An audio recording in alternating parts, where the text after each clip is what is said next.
Oh,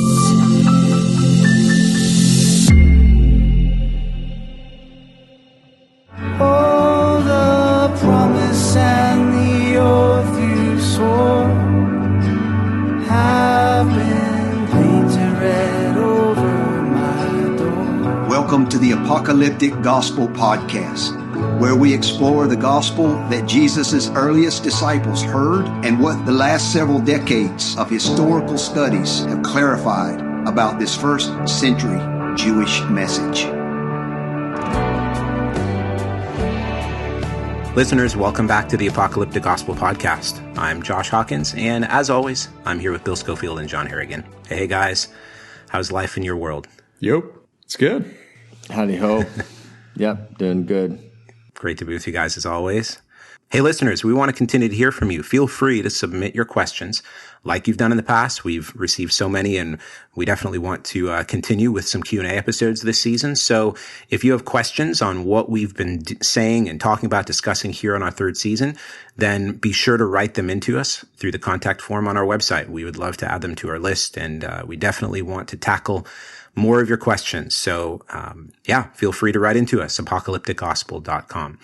Well, last week, guys, we spent some time looking at the book of Deuteronomy, not like a couple of weeks ago where we just did a general overview of the book. But last week, we spent some time looking at how Deuteronomy projects Israel's history into the future, really where Moses re-explains or rewrites the events of Leviticus and Exodus and Numbers to highlight the cycle that we talked about of transgression or covenant breaking, and then their exile from the land, and then their eventual repentance and return to the land. And we talked about how that really sets the foundation for understanding Second Temple literature and the New Testament, and how the apocalyptic themes are pushed forward to their ultimate end.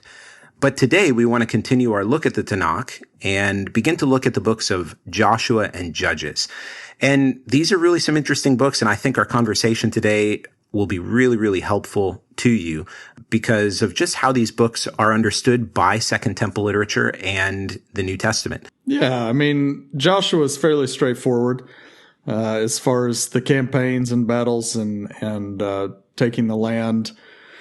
Judges is a different animal, probably one of the strangest books in my mind. I remember a couple months ago, I listened to the Bible at night because I never have slept well, and so for the last 20 years and many MP3 players, I listened to the Bible at night, which maybe not the best habit because I associate falling asleep with whatever,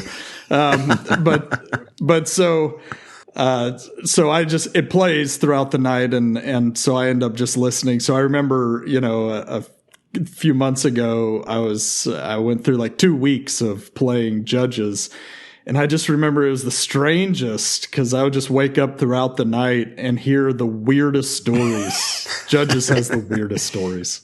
So I wonder how I could give myself nightmares. I know. That's right. Listen to the story of how the guy hacked up his concubine. Yeah. Started the Civil War. Yeah. This is the guy with Fun the bad times. vow. The bad vow. Yeah, they are. Their Judges is definitely interesting. I was reading earlier. Ben Sira actually kind of has a recap of that entire period of history and devotes a good amount of time to Joshua, and then devotes 2 verses to Judges. He basically says, and those judges who were faithful to God, may their memory be a blessing. And then he just moves on to the story of Samuel. Yeah, I mean, I think that represents that there's just not a lot of material in the apocalyptic literature on Joshua or Judges, particularly Judges. Yeah. More on Joshua. Yeah. Yeah, it's true. And one of the things I think we should bring up is that one perplexing thing, if you ever look at a Hebrew Bible or you go to a Jewish website, you'll find that in the Hebrew Bible, they have, now this is a modern thing, but they have the what we call the Tanakh, remember, is an acronym, right, for the Torah, the Nevi'im, and the Ketuvim. And the Nevi'im means the prophets. Navi is a prophet. So the Nevi'im are prophets, and Joshua and Judges are a part of the prophets. They're called the former prophets. And so it's a little bit perplexing sometimes when people go, oh, why are they with the prophets? But in the Jewish mind, this material is prophetic in that it kind of illustrates the beginning of framing history the way the author of Deuteronomy frames history. And so what you see illustrated throughout Joshua and Judges is over and over again the blessing of them being the head and not the tail in context to obedience, and this book of the law not departing from their mouth, like the Lord encouraged Joshua in chapter 1 and chapter 4. And then you see like the flip side of it with the weird stuff that goes on in Judges and just the total decay and the falling apart of society there. And so they fit in the prophetic world and the prophetic literature because they begin to illustrate kind of how they envision history playing out, and it becomes an important prophetic reminder. Right, and I think it sets a stage for the land itself as an oracle. And so the framing of them coming into the land, and it's a playing out of Deuteronomy 28, which even Deuteronomy 28 itself, the beginning of it's, fairly normal and divine blessing. And then the whole 2/3 of the end is just a complete train wreck and weird and bizarre and horrible, right? So Judges has that feel of just really weird, bizarre, horrible things happen. And it kind of sets the framework for the rise of the cycle to play out in the prophetic literature and then ultimately in the later prophetic literature and apocalyptic tradition. Mm-hmm. Yeah. Well, based on that, John, let's talk a little bit about how it's developed in the apocalyptic tradition. I think what can come to mind would be things that we've already talked about throughout this season in terms of two particular apocalypses, the cloud apocalypse from 2nd Baruch and then the animal apocalypse from 1st Enoch. And they seem to be, at least from what we have in Second Temple apocalyptic literature, those seem to be the major and really the only references that we have to stories related to Joshua and Judges. Yeah, Josh. So, you get a little bit of retelling of history and pseudo-philo, but it's pretty benign. It's a little bit like Ben Sira. And so, really, as far as reflection in apocalyptic literature, all we have are the cloud apocalypse and the animal apocalypse. And both of them are just a retelling of Israel's history through the lens of the ultimate end. So the cloud apocalypse is a series of 12 different clouds, bright and then dark and then bright and then dark. And they kind of retell Israel's history as a series of up and down, highs and lows. And so the fourth waters, the fourth cloud is, it says in chapter 59, it says, in the fourth bright waters which you've seen, that is the coming of Moses and of Aaron and of Miriam and of Joshua, the son of Nun, and of Caleb, and all those who are like these.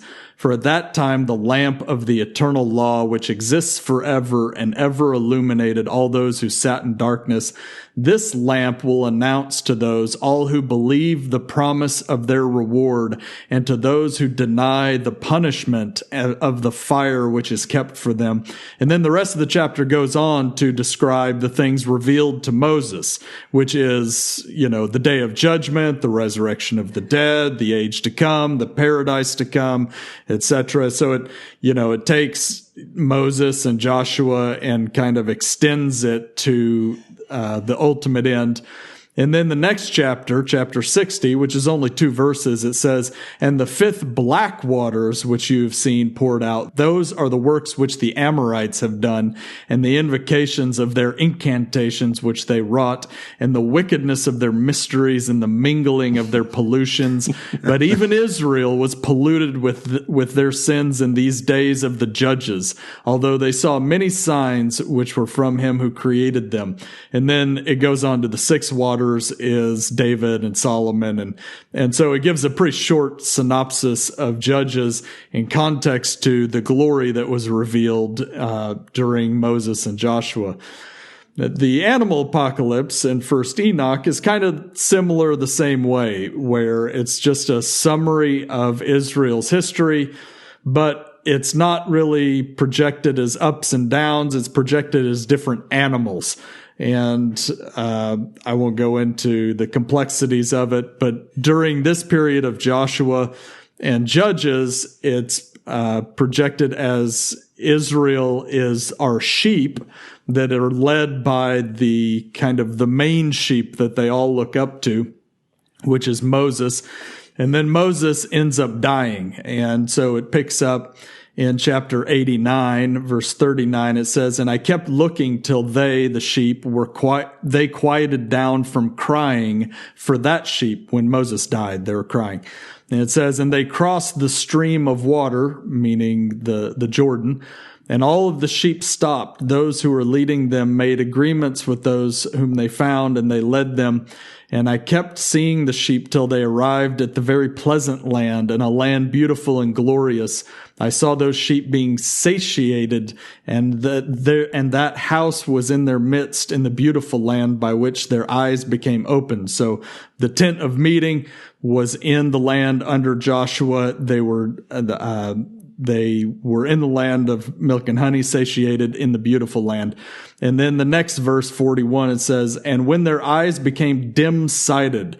Right before this, under Moses, the sheep became dim-sighted when he went up on the big rock, and they fell into idol worship with a golden calf. So it's a rehearsal of the sheep become dim-sighted again in the book of Judges. And it says, "Until another sheep arose and led them, and they would all return with their eyes becoming opened.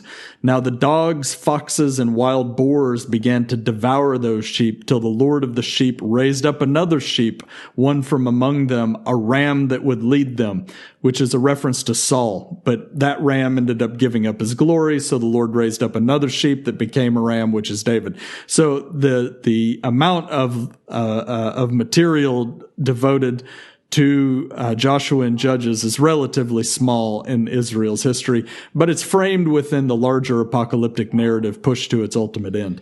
Yeah, and I like here how I think the reference in 2nd Baruch actually frames really well in that last sentence how they viewed stories like Joshua and the Judges. "And this lamp will announce to those who believe the promise of their reward, and to those who deny the punishment of the fire which is kept for them." So they're seen basically within the larger world of being a testimony about these apocalyptic themes that are become so important to this worldview. And so Joshua, the stories of Moses and Aaron and Joshua kind of flow together as a larger testimony, again, to those who believe the promise of their reward and to those who deny the punishment of fire that awaits them. Yeah. Yeah, well, and this is exactly what we see when we come to the New Testament in terms of the limited number of references that we see, let's say, for example, in the book of Acts, related to the period of Joshua and the Judges. And it's very similar to like what we saw in the cloud apocalypse, for instance, in Acts 7, where Stephen is telling the story of what happened with Israel in the wilderness and talked about the tent of meeting. This is Acts 7, 44 and 45. He said, verse 45, "Our fathers in turn brought the tent of meeting with Joshua when they dispossessed the nations that God drove out before our fathers. And so it was until the days of David." Same thing with Paul in Acts 13, where he's standing in the synagogue and he stands up and he says, after destroying 7 nations in the land of Canaan, he gave them their land as an inheritance. And all this took about 450 years. And then he gave them judges until Samuel the prophet. That's Acts 13, verses 19 and 20. And the whole point of that is to do exactly what the apocalyptic literature is doing, is to reframe and to retell Israel's history, projecting it forward and understanding it apocalyptically in terms of the cycle and how the cycle is going to play out in terms of the covenant.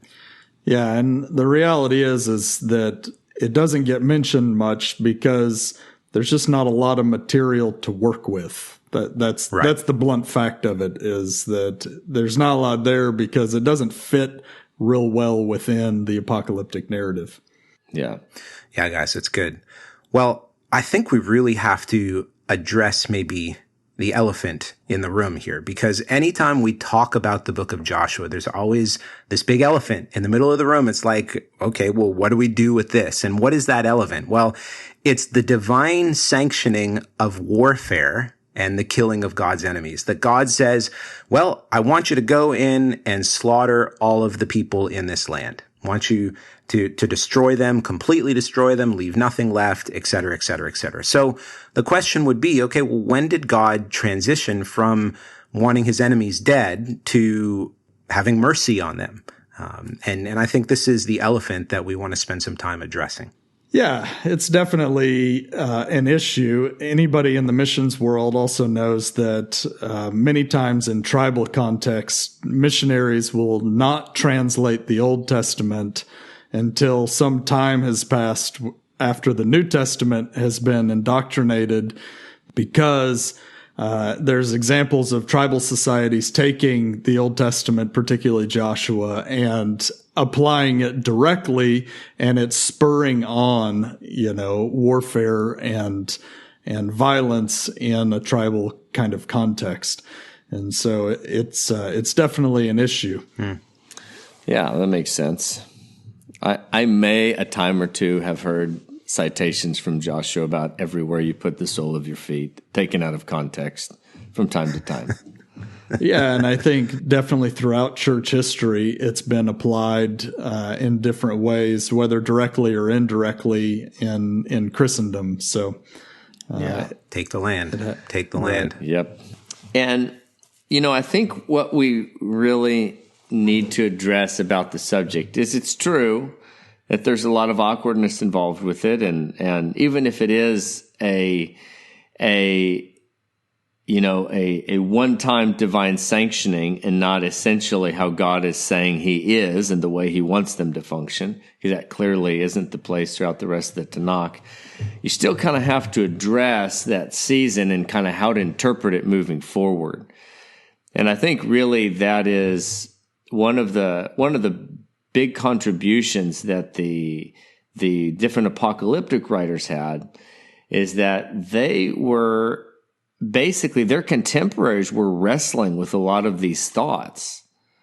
So whether it be from like the Maccabean period or a little bit further on with the desecration of the temple under Pompey, you had basically a bunch of Jewish leaders and thinkers and religious leaders trying to evaluate how is it that they actually should act.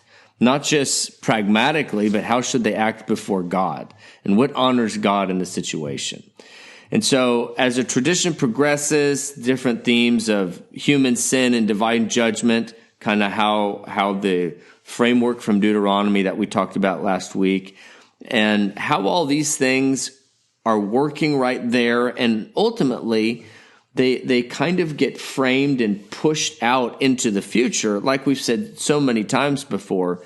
But really, they develop around a lot of these themes that we're talking about, relating to warfare and how to deal with our enemies and how God is dealing with our enemies. And so this is actually more than just a side issue. I think this is actually a really important point to bring up in terms of how we think about apocalypticism or how we think about the tradition of the New Testament. Yeah, Bill, I think that's really, really important to see. And as we're going to see, the apocalyptic tradition really begins to downplay the role of human beings in the restoration of creation and the bringing of the redemption and these kinds of ideas, really downplays and minimizing synergy and the synergistic assumptions of, well, this is with the partnership of God and man together. And as we'll begin to see, even through the prophetic period, and as you mentioned before, into the Maccabean period, we'll take a quick look here at 1st and 2nd Maccabees and mention it briefly,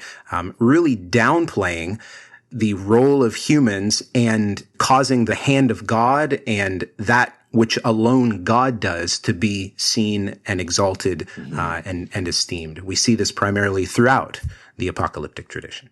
Yeah, I think an example of this in the prophetic tradition is like in Isaiah 62 and 63.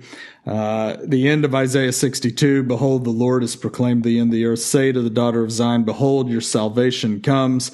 Behold, his reward is with him, his recompense before him. And then it goes into Isaiah 63, which is very, messianic. And who is this who comes from Edom in crimson garments from Basra? He who is splendid in his apparel, marching in the greatness of his strength. His apparel is splattered red. And, he says, I have trodden the winepress alone from the peoples. No one was with me. I trod them in my anger and trampled them in my wrath. Their lifeblood is splattered on me, for the day of vengeance was in my heart. The year of redemption had come. I looked, but there was no one to help. I was appalled, but there was no one to uphold. So my own arm brought me salvation, and my wrath upheld me. I trampled down the peoples in my anger and made them drunk in my wrath and poured out their lifeblood on the earth. So there's, in a picture that there was no one that with the Lord, the Messiah, as he extended his scepter on the day of wrath. And so progressively, and you get this picture, for example, in Zechariah 14, where you have all the nations gathering together against Jerusalem to battle, and the city is taken and plundered. The women are raped. Half the city goes into exile. The rest are cut off.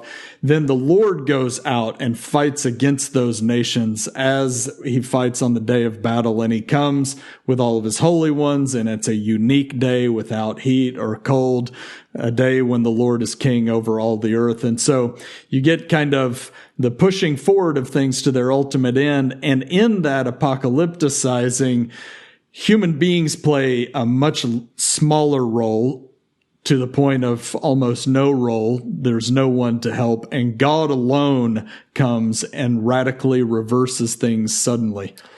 Yeah, that's good. And I like the way you framed that at the end, and that Isaiah 63 passage kind of just spells it out really plainly.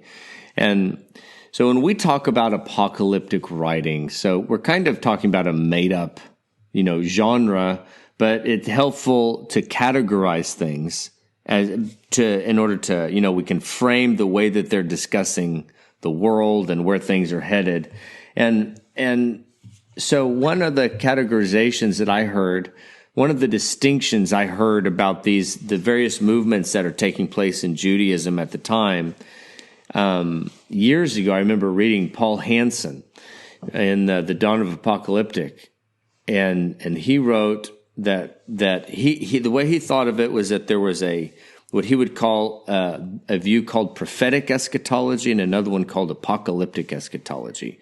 And basically, the prophetic eschatology he viewed as earlier, and apocalyptic eschatology he viewed as later.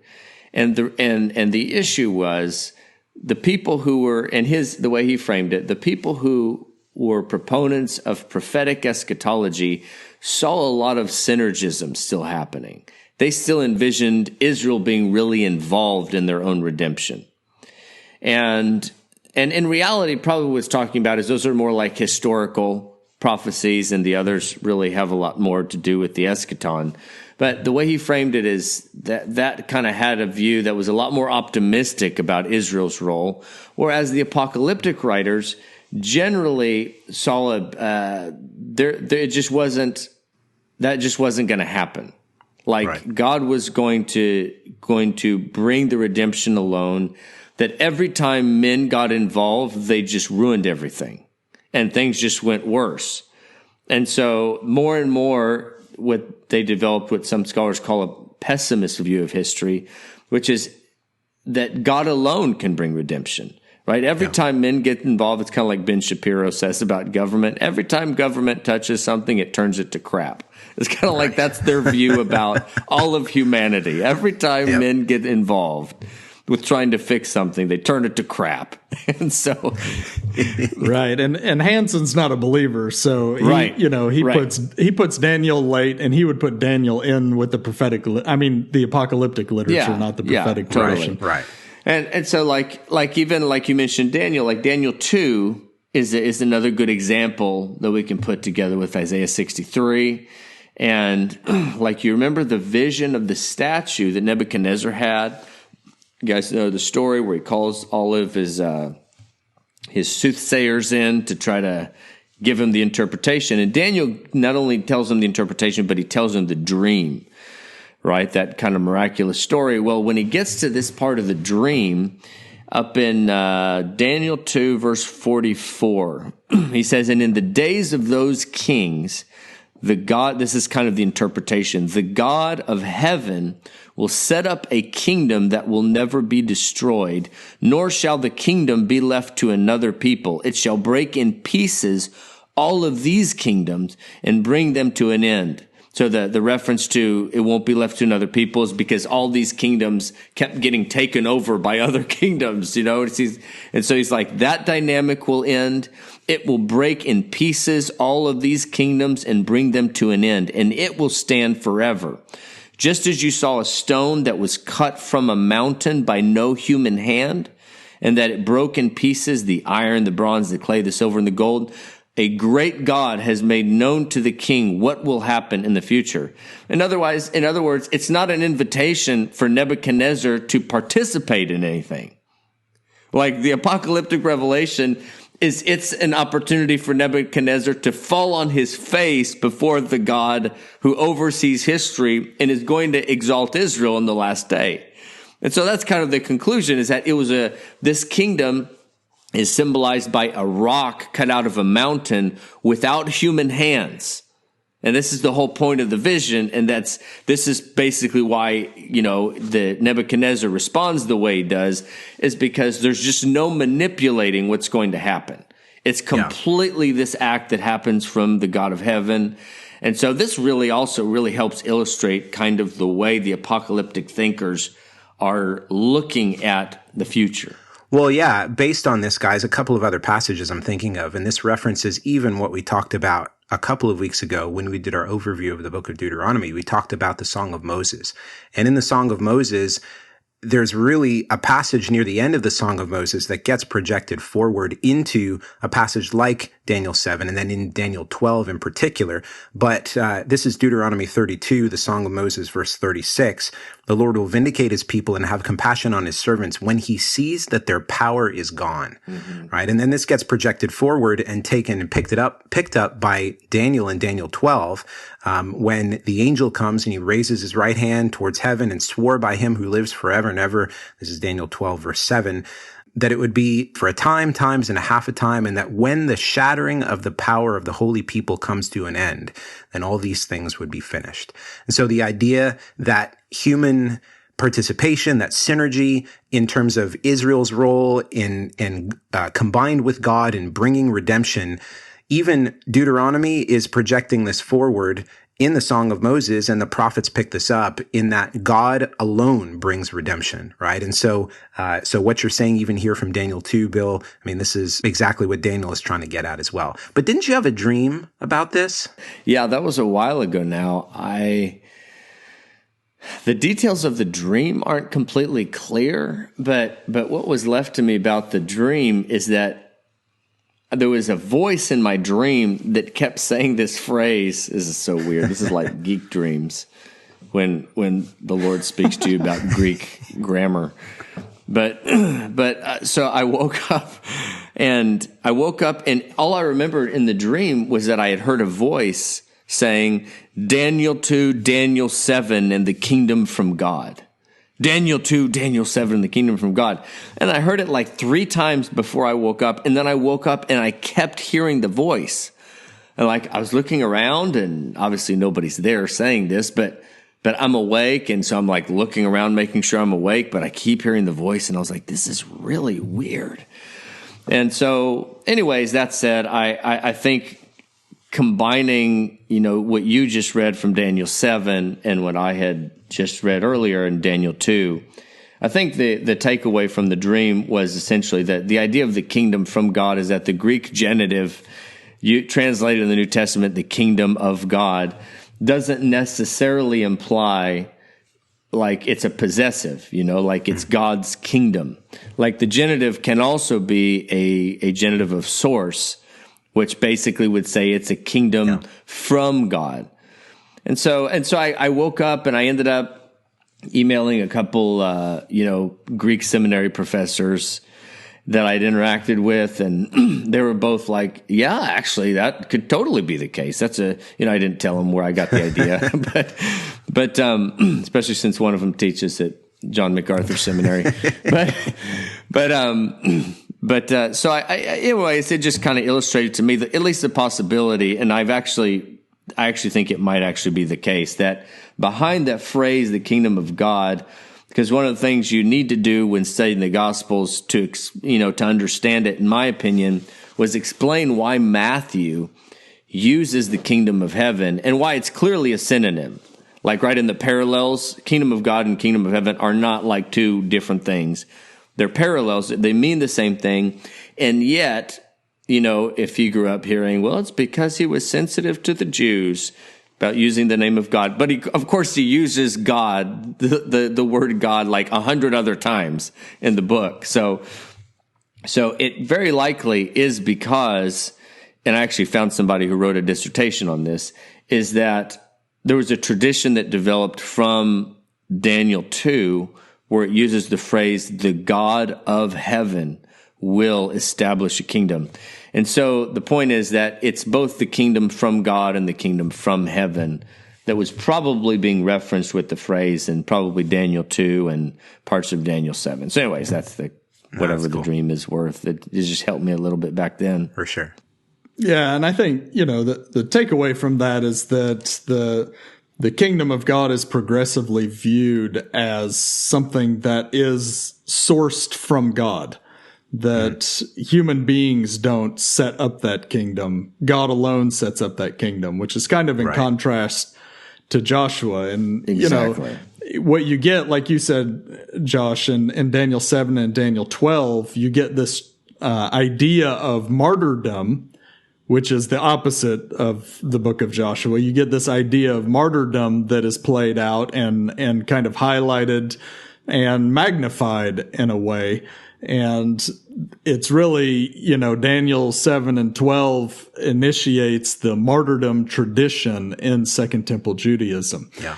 And so this martyrdom tradition, in contrast to the book of Joshua, starts to really develop in late Second Temple Judaism. And then, of course, we see it in the New Testament as well. Yeah. Yeah. So how, if martyrdom is not an option in the book of Joshua, then how do you go from divine judgment being enacted on the nations in the land of Canaan through the people of Israel in the book of Joshua to where it is in Daniel 7 and Daniel 12 and the shattering of the people of the holy people and the wearing down of the saints? Where can we see that transition? Yeah, I mean, it's hard to say there's a firm transition because Judaism still remains so diverse all the way up till the time of Jesus. And so there's clearly tension all throughout Second Temple Judaism on subjects like that, which is why you have, the Jesus movement and the Zealotry movement in AD 70, both at their height, and at least in the land of Israel.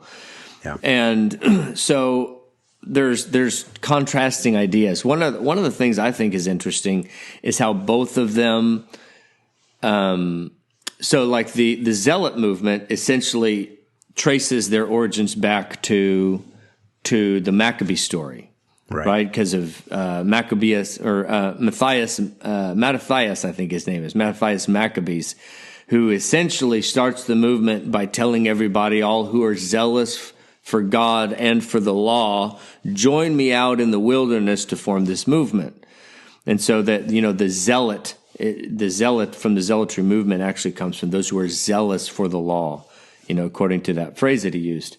And so I heard a scholar say one time that the first and second Maccabees, number one, they tell the same story. It's both the story of the deliverance, the miraculous deliverance of Israel during that time, but the hero of First Maccabees is actually the Maccabeans. It's the Hasmonean dynasty, or the beginnings of it there. So Judah Maccabees and his siblings, and the little band of misfits that overthrows the Ptolemaic Empire. So those are the heroes. But when you get to the telling in 2nd Maccabees, actually God is the hero. And God has a huge role. And even if there is warfare involved, it's actually like, if you get to, there's kind of an interruption in the storyline. There's all the calamities that are taking place. Then you have 6 and 7 are kind of an interruption. And it basically lays out the martyrdom of Eleazar the priest and the martyrdom of the 7 brothers. And when you get to 7-8, actually there's like this movement that starts of people crying out to God and humbling themselves before God. And God responds and actually sets these things in motions that ultimately lead to the deliverance. But what is essentially glorified in 2nd Maccabees, what turns the table is not just the courage of Judah Maccabees and his siblings.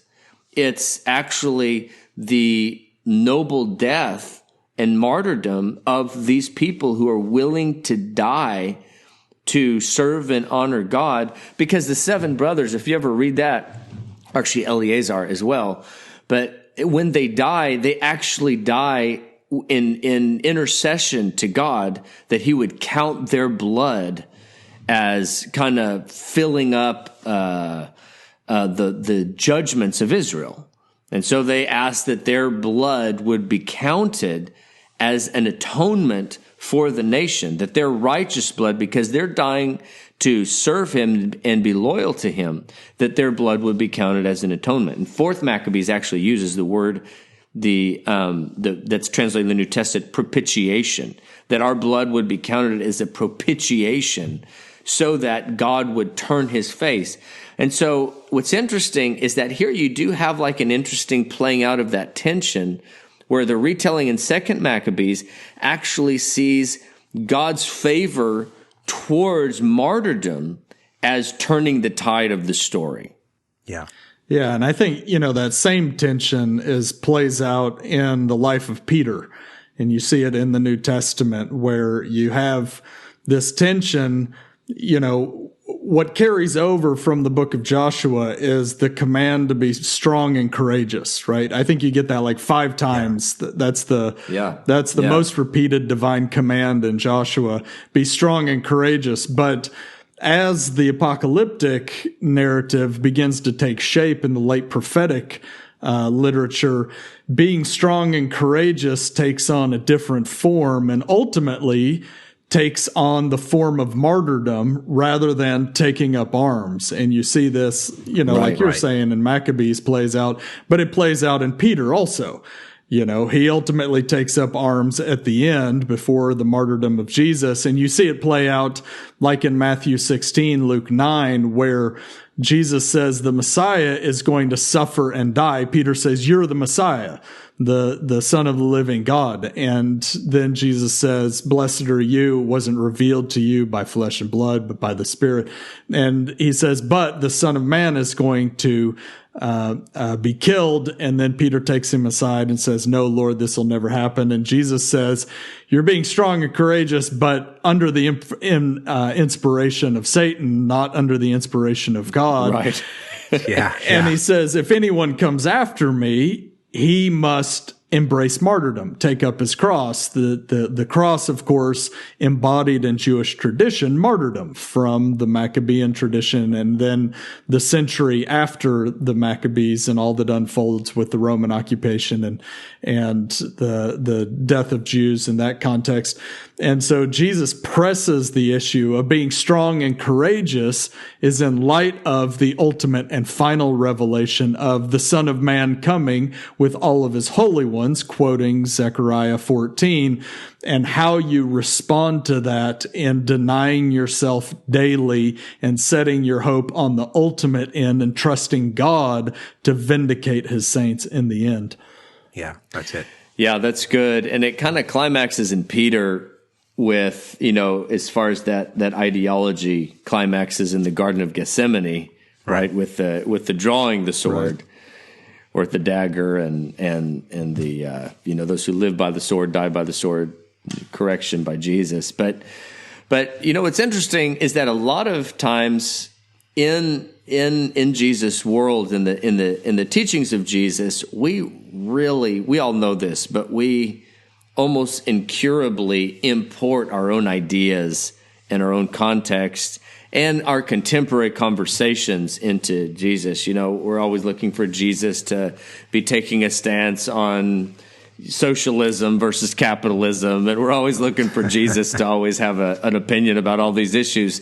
But really, in context, what we often interpret is Jesus just being about loving people and just being a loving guy. He's really addressing this controversy. Yeah, it's confrontation. Like how it really is. It's a confrontation of how will the redemption come. Right. It's not just about like, you need to be nice to people. You never know if they've had a bad day. Because he's talking about real enemies. These are real adversaries, not people you just have to consider your enemies. Right. And so it really does. He's driving martyrdom at the center of the conversation of how will the redemption come. And essentially, how ought we to respond in waiting and anticipating? And so he over and over again is going to, like John said, Matthew 16 and the related passages, if you do not deny yourself and accept martyrdom, you're not going to be able to be my disciple. It's just not going to work out. Yep. And so this basically becomes the beginnings of the movement.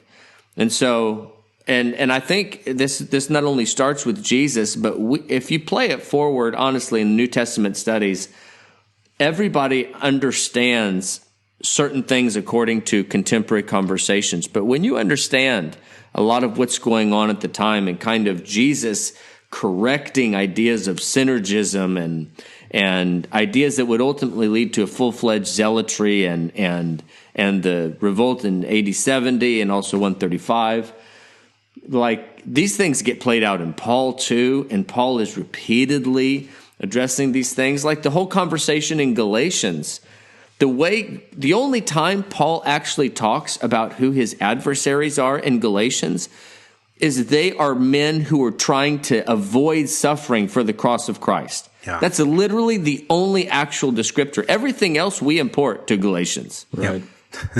So he brings up issues like side issues, but the only time he says what characterizes these guys is they're trying to avoid suffering for the cross of Christ, and that's why they're asking you to be circumcised. They have no concern for the Torah itself, but I will never live except for by embracing the cross, is what Paul concludes there in the book of Galatians. But because we start with Jesus with a totally different conversation, we end up with a Paul with a totally different conversation. Yeah, I think another, if you're talking about Judaism after the New Testament and the development of rabbinic Judaism, synergism kind of comes, the tension that we're talking about around synergism, which ultimately, developing out of the book of Joshua, comes to a climax with the Bar Kokhba rebellion. And after Rabbi Akiba and the revelation supposedly given to him, it was kind of, that was the disposing of that tension.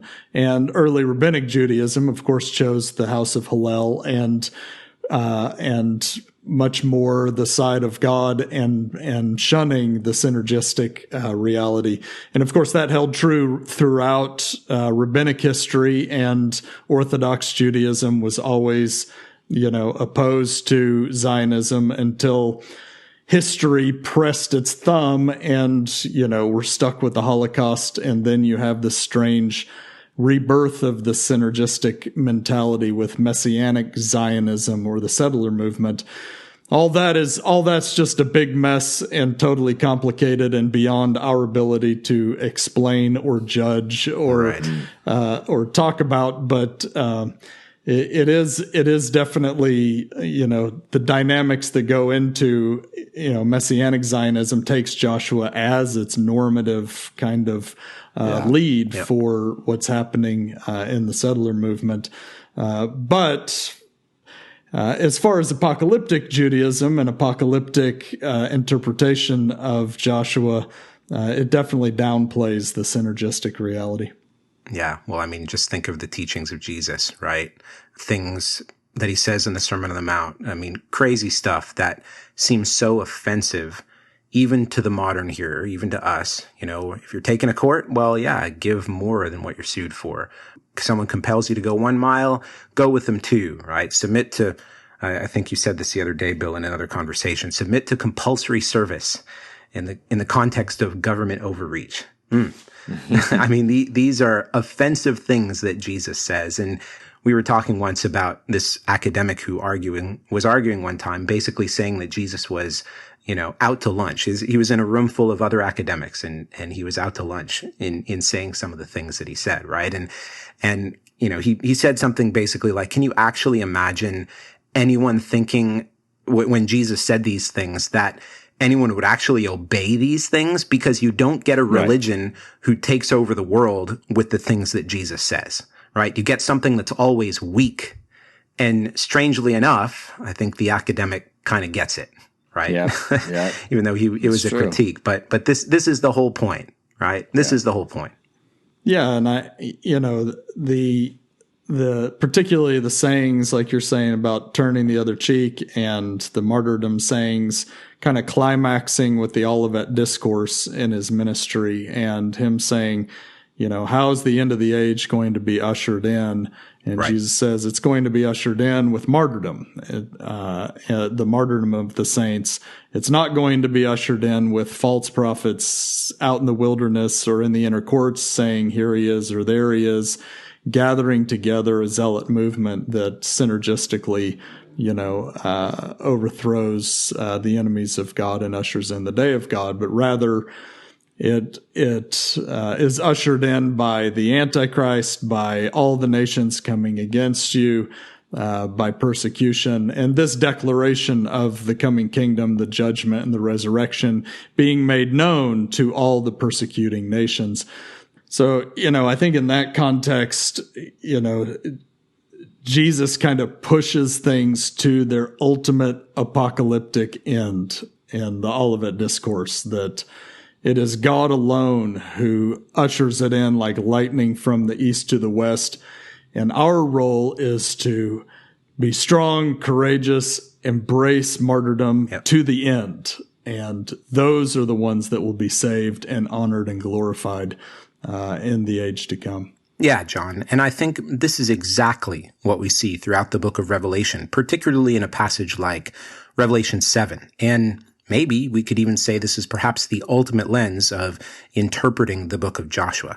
So in Revelation 7, starting at verse 9, John sees a great multitude of people from every nation and tribe and language, and they're all crying out, salvation belongs to our God who sits on the throne and to the Lamb. And as we've been saying throughout this episode, synergism is minimized in the apocalyptic tradition. So this multitude here isn't crying out, salvation happened because we merited it, or we partnered with you to make it happen.